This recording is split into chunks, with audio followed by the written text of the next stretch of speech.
Yo, what's going on, guys? We're finally back with another video. It's been a while. I know, I apologize. Had a lot of end of semester grind, but we're back. We're back. We're better than ever.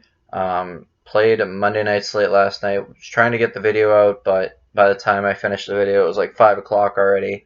Didn't think too many people would be able to see it, so I kind of wish I had posted on Twitter. I haven't been very active on Twitter also. It's just been a really busy end of the semester. But like I said, we're back. We're better than ever. We're going to fire it out. So let's get going. We're going to go through the point guard position. I'm going to try to do this as quick as possible because I know you guys don't want to hear me drone on. Eventually, I do want to be able to have my computer screen on my camera so that way it's not just me talking at you. It gives you something to look at other than my face. um, but yeah, so if anyone knows how to do that, definitely let me know in the comments because I'd like this to be a bit more entertaining for you other than I feel like this is more of a podcast right now. So if anyone has how to do that, I would really appreciate you letting me know in the comments or send me a Twitter message, whatever you got to do. But please let me know. So Trae Young getting some exposure. Don't love him tonight going against the Knicks. Should be a close game. The spread's pretty close, so he's a possibility. I have some exposure to him. Obviously a good player, but don't love him at the price tag of 10K. Kyrie's still out. Dinwiddie, I really like. He's my favorite play on the slate in the point guard position, in Fanduel anyway, because LeBron James is a small forward on Fanduel for some reason still. But those are my top two plays on the night. But Dinwiddie at point guard, 8-3, going against New Orleans. The game total is high, pace is high. I really like Spencer Dinwiddie tonight.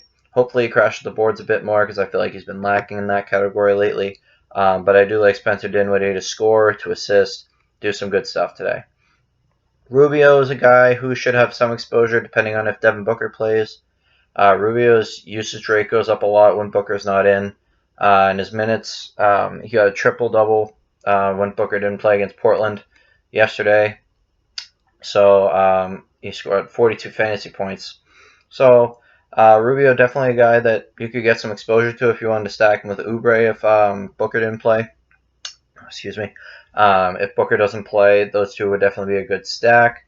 I don't know actually what the game total is right now because I think I checked early this morning and like they weren't sure if Booker was going to play yet. Obviously, we're still not sure because actually I thought he was out until I first went to record this video, and then I started talking about him, and then I realized that he was a Game 10 decision, so that was kind of awkward. But yeah, so those guys are some guys that I could get some exposure to. De'Aaron Fox looking like he could return tonight, but he's still listed as questionable, so I wouldn't bank on it. Still wouldn't play him, though. He'll still be under a minutes restriction, so the price tag is 7K. I don't really want someone under a minutes restriction no matter how good they are, unless it was like LeBron James or something, but, you know. Lonzo Ball, interesting play at 6K, going against Brooklyn. Obviously not the best defensive team in terms of going against point guards. If Lonzo, could actually get into double-digit points, I'd be a lot more interested in him. So, I mean, he could be in play, but he just hasn't scored. He hasn't hit double-digit points in 5 games, and he hasn't topped 30 fantasy points in 5 games. So, against that. Against Phoenix, he had 51 fantasy points playing 43 minutes. But since then, not only has he not topped 30 fantasy points, but he hasn't topped 29 minutes. So that's a bit concerning, knowing that he's not playing that many minutes. I don't know if that was because of blowouts or what the reason was, but he still hasn't hit double-digit points in 5 games. So if you wanted to play, a guy, that has a lot of upside that's decently cheap, if you didn't want to pay high on the point guard position, Lonzo Ball could be a spot that you go if you wanted to take a chance. I think he's more of a tournament play than a GPP play, but that's just me. Don't love a lot of these guys going down here. I do like Rajon Rondo if Anthony Davis does not play tonight. He's one of my favorite value plays on the slate if there's no Anthony Davis. If there is Anthony Davis, I still like Rondo. But honestly, I'd rather have a guy like Lonzo Ball, to be honest, because at least I know Ball it will be the starter. He'll get a good amount of points and usage. So I really like Rondo, though, if Anthony Davis doesn't play. I know I'm kind of talking about it like I don't love him, but I really do. I'm just really tired. I don't know why I'm so monotone right now. I apologize for that. But Rajon Rondo could be a really good value here. We're gonna try to pick up the excitement here. So that's it for the point guard position. There's not really a lot of value below 5K that I really like. Corey Joseph pretty much out of the question now because if De'Aaron Fox comes back, he's coming off the bench. I don't love Corey Joseph. He didn't really even play that well when he was the starter. I mean, he hasn't hit 30 fantasy points. He did it once in the last like 6, 7 games, 8 games. Nine, yeah, no, he's been awful. And he's played plenty of minutes, so it's not like he hasn't had time. And the one game that he did hit 30, he had 41 minutes. So yeah, he's been pretty bad. um, Landry Shamet could be a possibility if Patrick Beverley doesn't play. He scored 11 in the last game, played 20 minutes. Patrick Beverley was out of that one, so looking like he'll get about anywhere from 15 to 25 minutes. Obviously, that's a huge range, so we don't really know what he's going to get. Going against Phoenix, so don't love him against Rubio, but if he goes against Ty Johnson, actually no, Ty Johnson's out. Who'd be the backup point guard? I don't even know who their backup point guard is, to be honest. Javon Carter? Yeah, Javon Carter. So Shamit could get some exposure too, but yeah, that's like taking a shot in the dark. I don't love that. So yeah, let's go to shooting guards. Sorry guys, I'm really tired. I don't know why I keep wiping my eyes.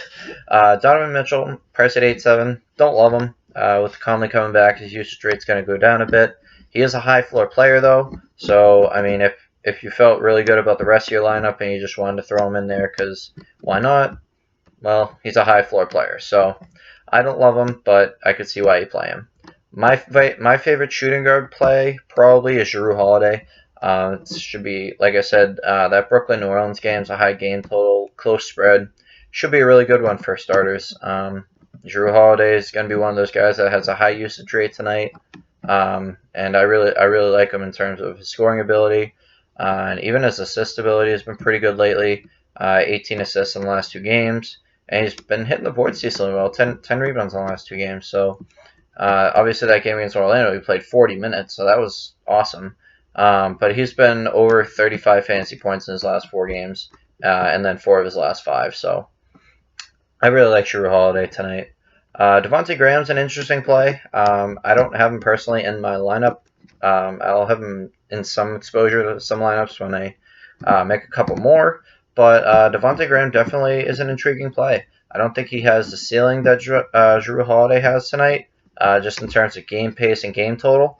But I could definitely see that you want to go to Devontae Graham. It's just really hard with the Charlotte guards because you don't know if Terry Rozier is going to go off on a night or if Devontae Graham's going to control it. And it's just, coin flip on who actually has a better game. But I do like Devontae Graham. I wish he was a little cheaper than 8-1, but I can definitely see some exposure to him going against the Kings.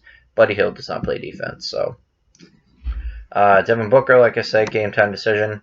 I don't think I'm going to play him, even if he does play, just because going against the Clippers, they have a really good front court defense. I think Booker not really going to be a great play tonight. If they're, yeah, no, I don't like Booker. Hield, interesting play. De'Aaron Fox, if he comes back, Hield's usage rate will go down, but that could make him a more efficient shooter. Charlotte guards aren't very great with defense, even though I love Devontae Graham. Defensively, he hasn't been super good. He's been okay, actually, recently. He's actually been better, but I still don't love actually, he has 5 steals in the last 2 games, so yeah, Buddy Hield, just because of his scoring ability, has a high ceiling, but I think at 7-7 you can get better options. Then it has a huge drop-off here, 1,400 drop-off to R.J. Barrett. Interesting play. Don't love him. Don't hate him. Not my favorite play, but if you want a value play that, it's probably the cheapest that he'll get this season in the 6K range, but coming off those last 2 games where he had 15 fantasy points, it's a bit scary. Actually, he had 10 his last game, so that's really bad, but and they had that 141-point game, so I don't know. RJ Barrett's a weird one. Lou Williams, game time decision. If he plays, he could be in play. He's missed the last 2 games, but he's been pretty good outside of that. If he has a minutes restriction, I'd stay away from him. But yeah, I mean, he's a possibility. All these guys are like possibilities. I don't know. Like shooting guard's not really deep position today. Um, though one value guy I do like is Josh Hart. There's no JJ Redick today, so it'll be interesting to see if they put JJ Redick. Or sorry, if they put why am I blanking on him? Josh Hart in the starting lineup. I don't think they will. And if they do, he'll probably be out there for like 5-6 minutes and then get switched out for like Kendrick Williams or something. So Josh Hart, if he's priced at 5K, so he's really the only value shooting guard that there is today. I don't really like anyone else here. Kevin Huerter, meh. Danny Green, meh. If there's no AD, Danny Green could be in play if you wanted to throw a dart, but don't love him. Ty Jerome, meh. Yeah, all these guys are meh. I don't really like any of these guys. So yeah, I guess Josh Hart is your value pick of the day for me in the shooting guard position. LeBron at the small forward, definitely in play for me, especially if there's no Anthony Davis. If Anthony Davis does play, some exposure to LeBron, some exposure to Anthony Davis. Will not play them both because that is way too much money to spend. But I do like LeBron a lot if Anthony Davis does not play. I think LeBron will have one of the highest point totals of the day if no AD. Paul George in play, not fantastic going against Phoenix. I still don't know what the game total is on this. I wish I did know because that would make my opinion here a lot stronger. But Paul George, some exposure, but not a priority. Ingram, I do like a bit better than Paul George just because not only is he 1,200 cheaper, game total I know, so I know it's pretty high. I really like Brandon Ingram. His usage rate will be pretty high. With Jrue Holiday coming back, obviously, a couple weeks ago, or however long Jrue Holiday's been back, usage rate has gone down a bit, but I still do like Ingram at price of 8.4. I feel like that's one of his lower prices recently. Not 100% sure on that, but he's had 34 plus in the last 4 games. He's a guy that I could see you going to for sure. Jonathan Isaac at 6,800. There's a big drop off there. Wow. Actually, yeah, and there's also Kelly Oubre because he's in my lineup. But those two guys, I like Kelly Oubre better, especially if Booker doesn't play. Isaac obviously has that really high ceiling, but he also has a very low floor. Kind of risky. In his last 2 games, spelled out perfectly. He had 17 points, fantasy points against Houston in 26 minutes, and then he had 46 fantasy points against New Orleans. So, he's kind of that guy that kind of you don't know what's going to happen with him. I think Oubre is a lot more dependable today, and my dog just barked, if you were wondering what that was. Other than that, Marcus Morris, interesting, going against Atlanta. Atlanta, not great defensively, especially against bigger guys in that small forward position like Marcus Morris. Could definitely see some exposure to him. The small forward position is kind of one of those positions today where I'm like, it has a lot of talent up top that I want to hit, but also it has the value plays that I want to hit. And obviously, there's only 2 spots. So, you just got to pick and choose and hope you get the right combo. Another guy, Taurean Prince, definitely in play today. 6,100 going against New Orleans. Definitely has some rebounding upside. Though it'll be interesting to watch him going against Kendrick Williams because those 2 guys are kind of, very similar in terms of rebounding skills. Obviously, Taurean Prince is a bit better on the offensive end. But he's definitely in play today. His 50-point upside for 6,100, I will definitely take that. Last time I actually said that was when Marcus Morris went off for like 60 against Golden State. Yeah, on the 11th. So, maybe I'll actually throw one of those guys in there now. I don't know. It's gonna be tough. It's gonna be tough at the small forward position. In terms of value plays, Michael Bridges is in play. If there's no Devin Booker, he'll get a lot more reps at the 3 and some at the 2. So I really like him. DeAndre Hunter, one of those guys that's like, meh, he's in play, but I just don't want to bank on him because he could score 12, he could score 40, who knows. So, Cameron Johnson in play, obviously if Booker isn't in. Kendrick Williams is in play. I think he's got a decent rebounding talent there. His rebounding's really been his only value though. Not a huge scorer at all. So I don't know. Actually now looking at his numbers, I don't really like Kendrick Williams as much. I would rather play a guy like Cameron Johnson, who I know can actually score. But yeah, that's about it for the small forward position. There's not really any like 3K guys today that I would be like, all right, like you could take a shot on them. Like Doug McDermott, meh. Yeah, there's not really anyone here.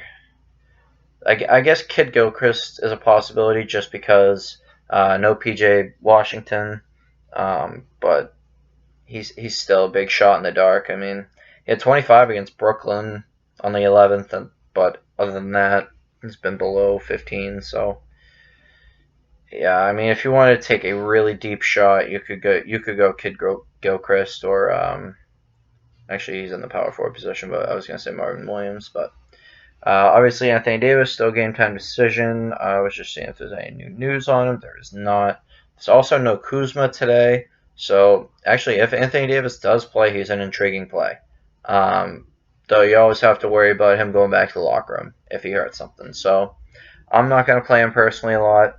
Even if he does play, he's actually priced at 10-7, which is really interesting.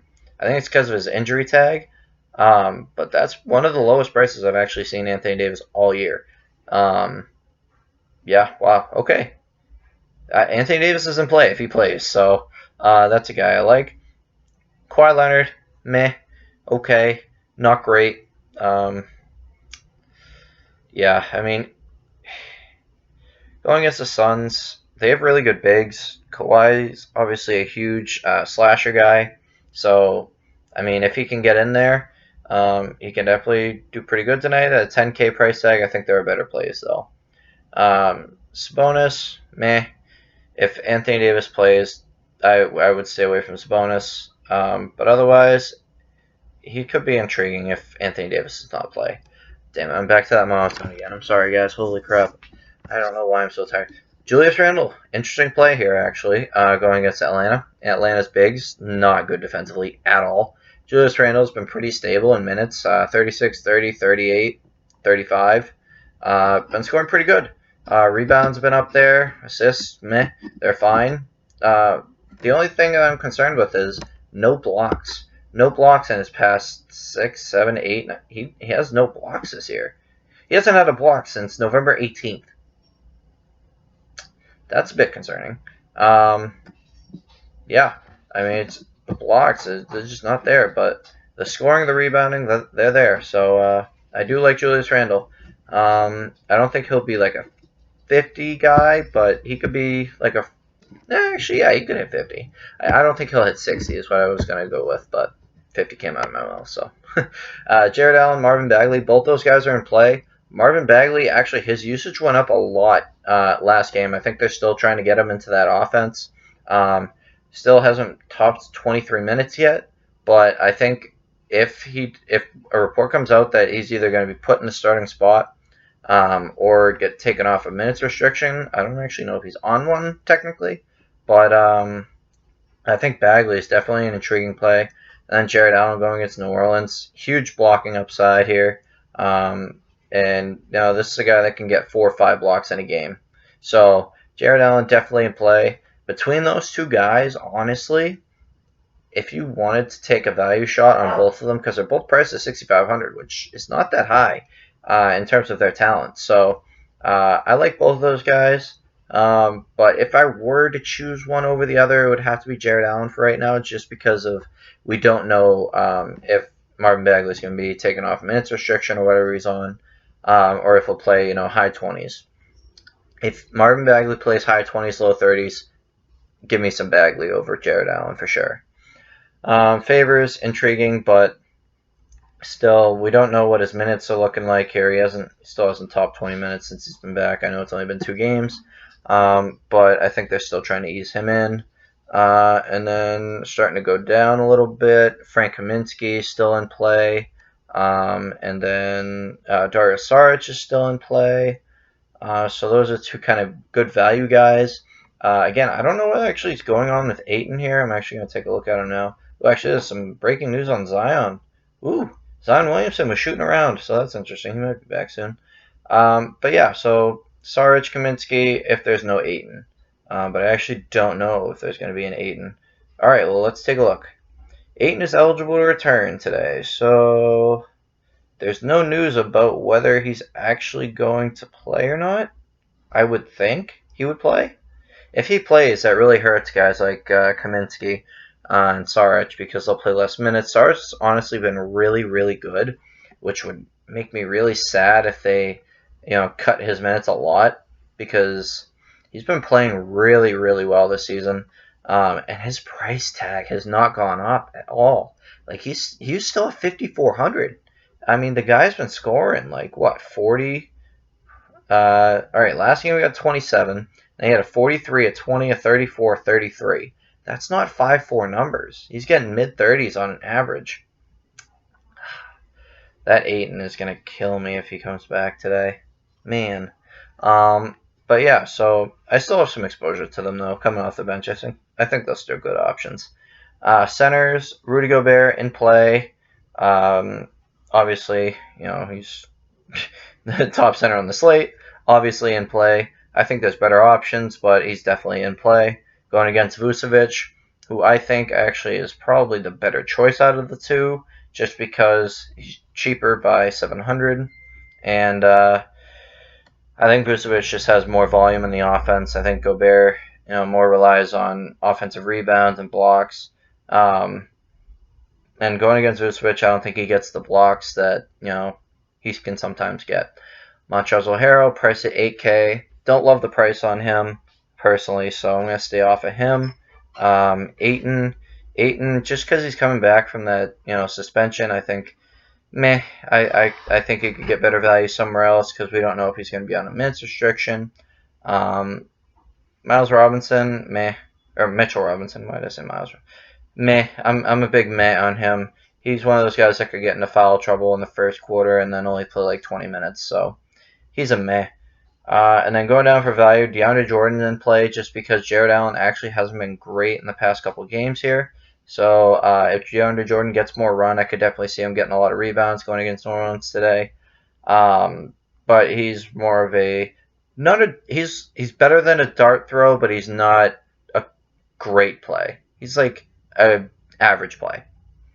If you need to save salary at the center position, he's who I would go to because other than him, unless Anthony Davis misses, who would open the door hugely for JaVale McGee, who's only at 3,800 on on Fanduel. I don't know what he is on DraftKings, but on Fanduel he's priced at 3,800. Probably because his minutes have been pretty low, mostly because Anthony Davis has been playing. The guy's playing about 15 to 20 minutes when Anthony Davis plays. Still put up 40 fantasy points against Miami in 17 minutes. So he's one of those guys that could go off for a lot, or he could not go off for a lot. But price at 3,800, you got to play him if Anthony Davis does not play.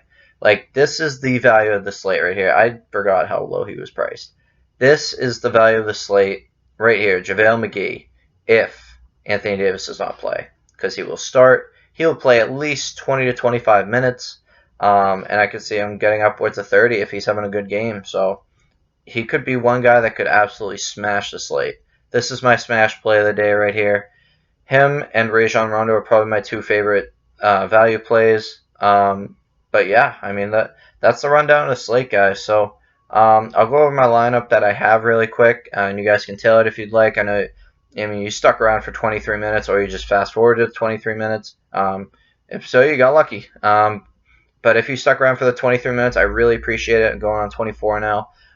Please, if you enjoyed the stuff, like the video, subscribe. I will be doing more stuff, I promise. I know it's been a while since I did my last one, but I will start to do more now that I got some time to actually do these videos and get them out early enough. So my lineup right now, we got Spencer Dinwiddie, Rajon Rondo at my point guard spots. Shooting guards, we have Jrue Holiday and Josh Hart. At the small forward position, LeBron and Kelly Oubre. Oubre could be switched out if Booker plays. If Booker plays, I'll probably go maybe to like a Marcus Morris or a Taurean Prince. But I'll let you guys know on Twitter, and I'll put my Twitter in the description so you guys can follow me so you can get these updates. Power forwards, I have Bagley and Saric. And with Bagley, if I find out that he's not going to be in the starting position and he's only going to play 20 minutes, I'll probably switch that to Jared Allen So again, be watching for me on Twitter. And then at center, our smash player of the day, JaVale McGee. So that's my lineup, and I'll let you guys know if there are any changes, any last minute injury notes, anything like that. So be sure to follow me on Twitter at Fantasy Talk Show, and let's get this money. Good luck, everybody.